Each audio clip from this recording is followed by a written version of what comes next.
తెలంగాణ ప్రభుత్వ ఉద్యోగులకు సంబంధించి ఒక ముఖ్య వార్త వచ్చింది. అది డిఏలకు సంబంధించి ఒకసారి చూద్దాం. ఒకసారి మీరు వీడియోని అయితే లైక్ చేయండి. రేపు ఉద్యోగ ఉపాధ్యాయ సంఘాలతో ముఖ్యమంత్రి సమావేశం. మర్రిచెన్నారెడ్డి మానవ వనరుల కేంద్రం ఎంసీహెచ్ఆర్డీలో సాయంత్రం 4 గంటలకు సమావేశం నిర్వహణ. పెండింగ్లో ఉన్న 4 డిఏలు ప్రకటించేలా సీఎం గారిని ఒప్పించాలని సంఘ నాయకులకు విజ్ఞప్తి. రేపు ఎంసీహెచ్ఆర్డీలో జరగనున్న సీఎం గారు నిర్వహించే సమావేశానికి హాజరవుతున్న ఉద్యోగ ఉపాధ్యాయ సంఘాల నాయకులకు శుభాకాంక్షలు తెలియజేస్తున్నాం.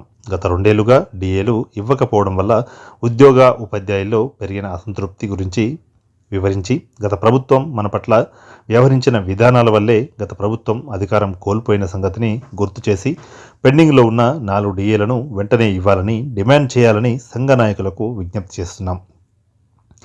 అదేవిధంగా కాంగ్రెస్ పార్టీ మేనిఫెస్టోలో పొందుపరిచిన ఉపాధ్యాయుల పదోన్నతులు, బదిలీలు, పెండింగ్ బిల్లులు, కేజీబీవీ ఉద్యోగులకు ఎంటీఎస్ తదితర అంశాలపై కూడా ఒక స్పష్టమైన హామీ తీసుకోవాలని కోరుతున్నాము. ముఖ్యంగా సిపిఎస్ రద్దు అంశాన్ని గట్టిగా అడగాలని కేంద్ర ప్రభుత్వం ఇచ్చిన మెమో 57 ఆధారంగా 2004కు ముందు నోటిఫికేషన్ల ద్వారా నియామకమైన డిఎస్సి 2003 మరియు ఇతర ఉద్యోగులకు ఓపీఎస్ వెంటనే వర్తింపజేయాలని కోరాలని విజ్ఞప్తి చేస్తున్నాం.